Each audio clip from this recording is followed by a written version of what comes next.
Bismillahirrahmanirrahim. Alhamdulillahilladzi kataba ala nafsihir rahmah wa amarana bimtithali ma'muratihi wajtina bimanhiyatihi muddatal hayat. Wassalatu wassalam ala asyrafil anbiya'i wal mursalin Sayyidina Muhammadin wa ala alihi wa sahbihi ajma'in, amma ba'du. Qala Allahu ta'ala fil Qur'anil 'azim, A'udzu billahi minasy syaithanir rajim. Bismillahirrahmanirrahim. Wa ma umiru illa liya'budullaha mukhlishina lahud-dina hunafa wa yuqimus salata wa yu'tuz zakata wa zalika dinul qayyimah. Shadaqallahul azim. Jamaah yang dimuliakan dan dirahmati Allah, pernahkah kita renungkan ketika kita diperintahkan oleh Allah untuk beribadah, ternyata ibadah itu bermacam-macam. Tugas kita diciptakan oleh Allah dalam kehidupan dunia ini adalah untuk beribadah. Wa ma khalaqatul jinna wal insa illa liya'budun. Tidaklah aku ciptakan jin dan manusia kecuali untuk beribadah kepada. Tugas kita sebagai hamba adalah untuk beribadah. Ternyata ibadah yang diperintahkan oleh Allah itu bermacam-macam. Ada sholat, ada zakat, ada puasa, haji, dan seterusnya. Ini menandakan hadirin bahwa ketika kita beribadah kepada Allah, jangan dipahami bahwa kita beribadah sekedar bukti ketundukan dan ketaatan saja kita kepada Allah. Bahwa ketika kita beribadah, jangan cuma dipahami sekedar untuk kumpulkan pahala sebanyak-banyaknya kepada Allah. Andai kata tujuan ibadah orientasinya hanya pada dua hal ini, tidak perlu itu ibadah bermacam-macam. Ternyata ibadah yang diperintahkan Allah nyatanya bermacam-macam. Maka di situ dipahami selain dua tujuan ini ada yang ketiga. Dimaksudkan masing-masing ibadah yang kita kerjakan itu maqasid, maksud-maksud yang terkandung di dalamnya nantinya mampu mencetak orang yang melakukan ibadah itu bertingkah laku seperti maunya ibadah yang dia lakukan. Misalnya salat, itu salat, makna-makna yang terkandung di dalamnya, nilai-nilai maqasid yang terkandung di dalamnya dimaksudkan untuk membentuk keyakinan dan tingkah laku orang yang melakukan itu salat sesuai maunya itu ibadah. Seperti yang Allah jelaskan dalam surah Al-Fatih ayat 29, ketika Allah menjelaskan karakter ciri-ciri umat Nabi Muhammad di dalam surah Al-Fatih ayat 29, di situ kan ada 5 tanda yang Allah jelaskan untuk umat Nabi Muhammad. Muhammadur Rasulullah, Muhammad itu adalah utusan Allah. Walladzina ma'ahu, dan orang-orang yang bersamanya. Siapa? Seluruh umatnya, mulai sahabat, tabi'in, tabi'in sampai kita inilah seluruh umat. Bagaimana ciri-cirinya umatnya Rasulullah? Pertama, asyidda walal kufar, rohama'u bainahum, tarahum ruk'an sujada, yabtaguna fadlan minallah wa ridwana. Yang kelima, simahum fi wujuhihim min atharis sujud. Tanda-tanda keistimewaan umat Nabi Muhammad nampak pada wajahnya dari bekas sujud. Tanda-tanda umat Nabi Muhammad nampak pada wajahnya dari bekas sujud. Apakah maksudnya itu orang yang dahinya hitam gara-gara sujud? Terlalu sederhana kalau cuma itu yang dipahami. Hakikatnya kalimat Al-Quran, kalau dilihat dari sudut ilmu balaghah, ini bentuk kalimat majaz. Tepatnya majasi mursal ala kulliyah. Sebahagian disebut, yang dimaksud keseluruhan. Tanda-tandanya umatnya Nabi Muhammad nampak pada wajahnya. Wajah yang disebut, yang dimaksud diri secara keseluruhan. Min atharis sujud, dari bekas sujudnya. Sujud yang disebut mewakili kata salat. Jadi kalau kita artikan tanda-tandanya umatnya Nabi Muhammad nampak pada dirinya dari bekas salatnya. Kalau kita bahasakan menurut bahasa kita, tanda-tandanya umatnya Nabi Muhammad, salatnya membentuk tingkah lakunya, salatnya membentuk kepribadian. Biasa di Makassar orang bilang begini, itu haji anu pas sambayang, artinya ahli salat. Tidak gampang itu Pak Bu, kita dibilangi ahli salat pas sambayang. Orang Bugis bilang pas sempajang, pas sambayang dimantung, pas sempajang. Tidak gampang itu. Berarti yang ngomong itu melihat. Ini orang bukan cuma kelihatan rajin ruku sujud, tapi memang nilai-nilai salat nampak pada tingkah lakunya. Nilai-nilai salat nampak dalam kepribadian. Dan jangan juga tersinggung kalau kita dibilangin, enggak pas sambayang bawah, artinya cuma rajin saja salat, tapi nilai-nilai salat tidak ada nampak pada tingkah laku. Itulah maqasid ibadah. Salat hadirin, satu saja kita lihat, itu salat mengajarkan konsep syukur. Bagaimana mendidik kita menjadi abdan syakura, hamba yang pandai bersyukur kepada Allah. Di mana nampak? Itu dalam surah Al-Fatih.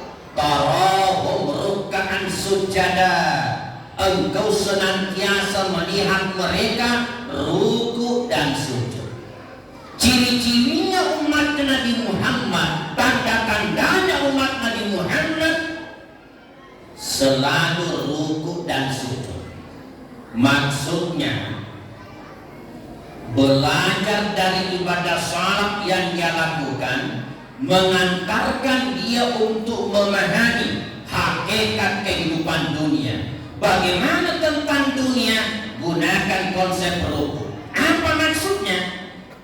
Orang kalau ruku hadirin pasti pandangan matanya dari ke bawah. Tidak ada orang itu orang ruku pandangan matanya dari ke atas. Orang kalau ruku pasti melihat ke atas. Itulah konsep yang diajarkan sholat tentang dunia, melihat ke bawah. Silakan bekerja, silakan berusaha, betul-betul bekerja semaksimal mungkin.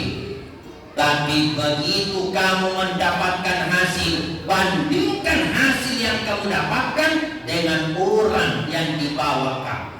Maka kamu gampang sujada untuk sujud dan bersyukur kepada Allah, karena selalu merasa lebih apa yang Allah berikan kepada kita. Kita punya pendapatan sebulan misalnya 10 juta. Lihat tetangga yang cuma 7 juta. Maka kita akan bilang alhamdulillah. Kita naik kendaraan roda 4 bekas tapi milik sendiri. Lihat tetangga yang cuma naik sepeda motor. Maka kita akan bilang alhamdulillah. Begitu seterusnya.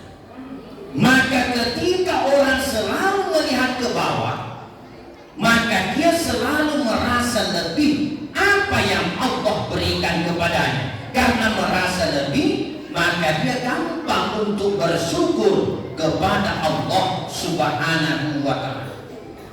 Tapi kapan ada orang yang balik tentang dunia selalu melihat ke atas, pendapatannya sebulan 10 juta, tapi dia lihat tetangganya 15 juta.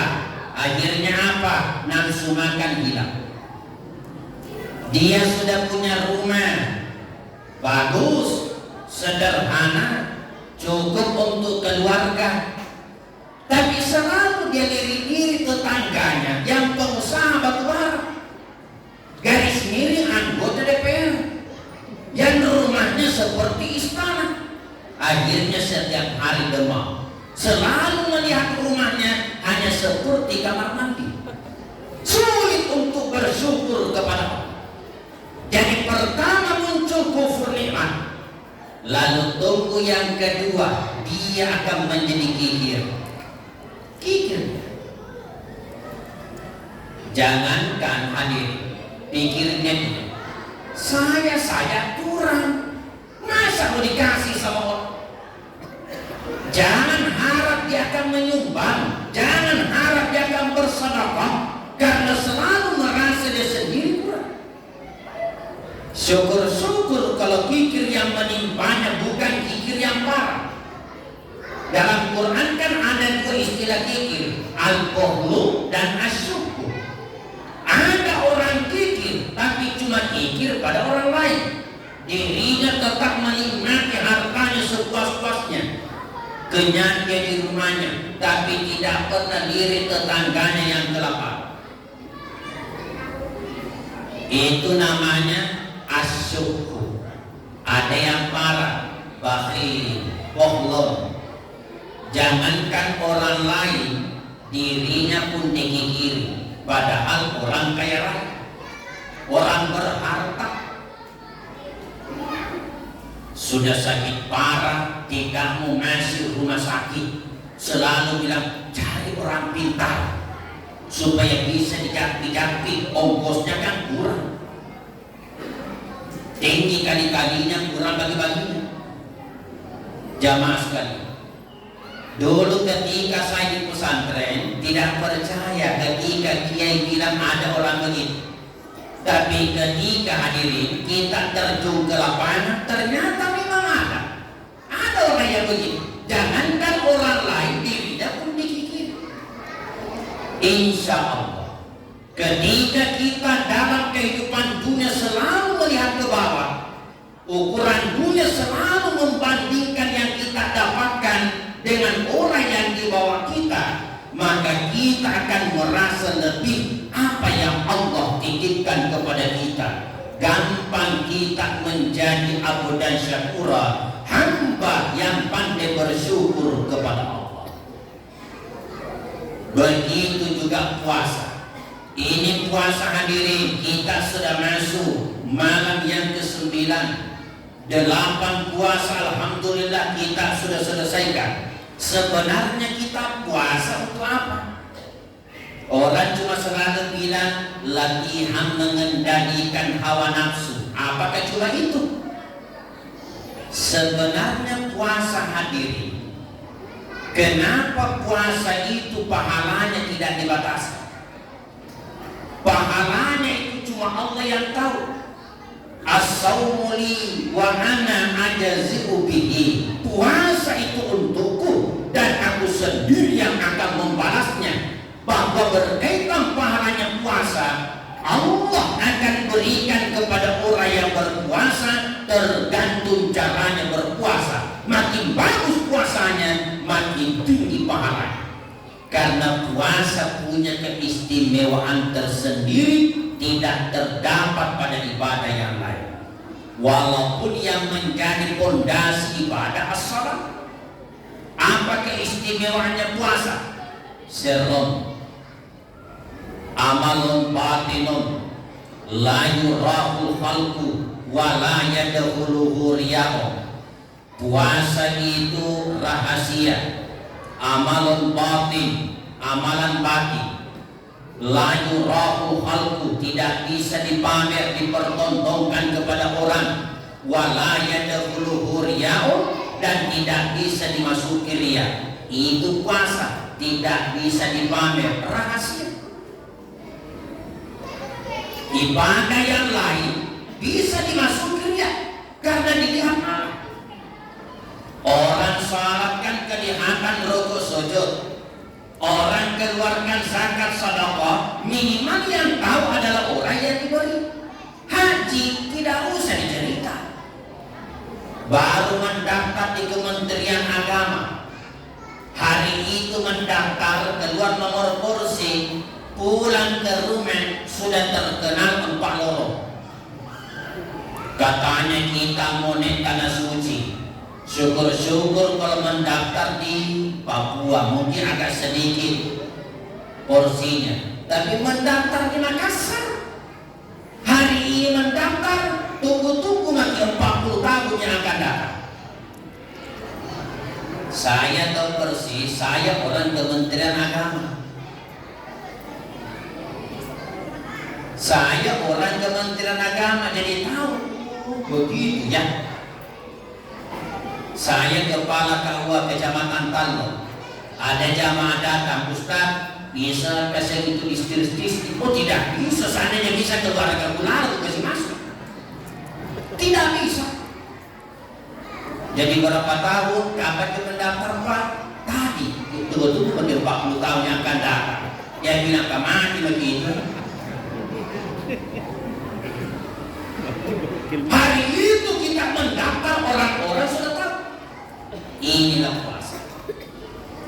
Jadi tidak bisa dimasuki riya. Jadi sebenarnya puasa mendidik kita ikhlas, mendidik kita jujur, mendidik kita berkeyakinan, selalu merasa dilihat dan diawasi Allah Subhanahu wa ta'ala. Orang kalau selalu merasa dilihat, diawasi Allah, jangan ragu. Dia akan aman, dia akan jujur, dia akan ikhlas. Dan ketika membantu orang lain dan ternyata apa yang dibantukan tidak dihargai, tidak pernah merasa rugi apa yang dia lakukan untuk orang lain, karena dalam keyakinannya sudah tercatat rapi-rapi pahalanya di hadapan Allah Subhanahu wa ta'ala.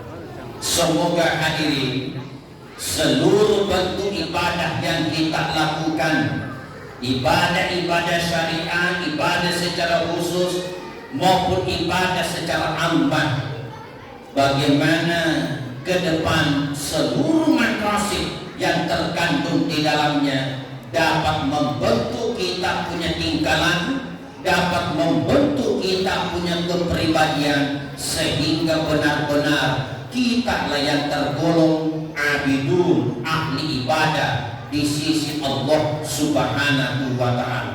Demikian yang sempat saya sampaikan pada malam yang berbahagia dan berberkah ini. Mohon maaf atas segala kekurangan. Wabillahi taufiq wal hidayah. Assalamualaikum warahmatullahi wabarakatuh.